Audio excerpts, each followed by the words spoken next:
guys, what's up? Welcome back to the realm of Legendary Agwang. Today we are releasing wave 1 of Jujutsu Kaisen skills. We're coming back to Gojo because Gojo has been kind of missing some sauce. Whenever I see I'm fighting against Sukuna, I see that I'm kind of missing something. Something that, you know, Gojo typically wouldn't be missing because he's the guy with all the answers. That's just how he rolls. So I decided to start working back on some of the things, red, blue, see whatever I could add to it that could really, you know, fill in the blanks here when I'm fighting in PvP. So we're going to go and try this out right now. We have blue to release to those of you guys who are Mythical member, Patreon members at least. You'll be able to have access to this until the end of Sunday this week. If you watch this video after that, the whole Gojo thing will likely be released very soon to all Patreon members because this one is more close to completion. So let's go ahead and try this out, and I'll just kind of explain this for those of you guys who don't know how blue works. So with Curse Technique Lapse Blue, the neutral button is kind of like the pinpoint.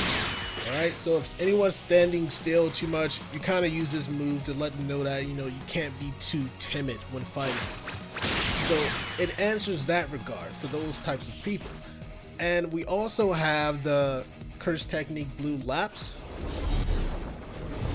This one has been modified to have a higher speed by 2 times, and it'll kind of hold the opponents there and force them to use their evasive to get out of it. Otherwise, you can kind of lock in on something else to set up the battlefield. Aside from that, we have when we press the input right in the skill, you'll use your counter.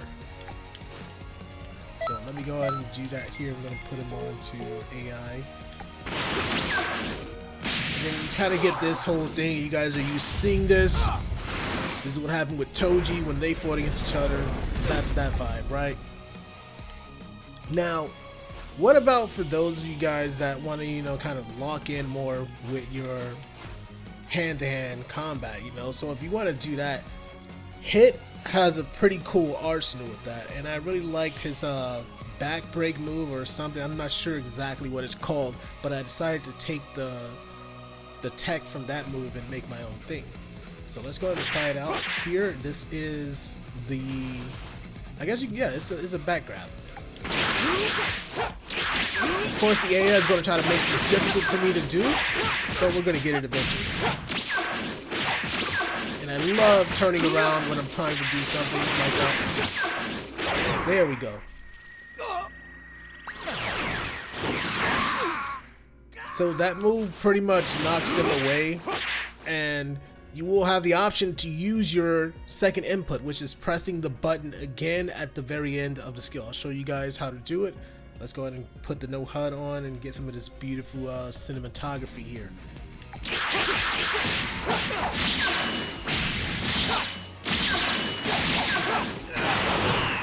Perfect. So right when I knock him away, I press the button, maximum blue, and it's got him. He's stuck there. He's going to get hit with the explosion, and that is damage. Of course, him being in his S tier form, he's kind of tanky anyways. But yeah, that's what we have going on here. That's what I have released to you guys right now. I had been working on this for the last 2 days. I wanted to make sure I get you guys some content for this month while I'm working on my commissions. So aside from that, I did update Red as well, but it's not necessarily something I want to release just yet because it's not that impressive. It's just a little tweak here. I have been thinking about giving Red a sort of I guess a grab, something that's cool because Blue has everything here. So with Red, you can no longer block the red explosion, or rather, I wouldn't recommend it.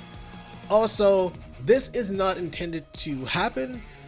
It's supposed to turn off the infinity after the skill is over. However, that is a known issue and it will be fixed in a future patch of it, but not today because we don't got time.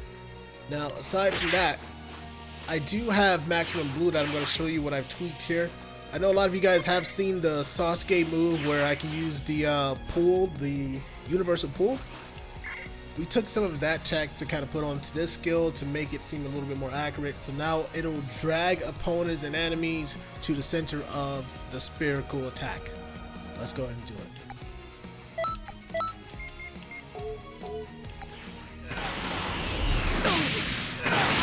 He said no. He said no. We're gonna try it again.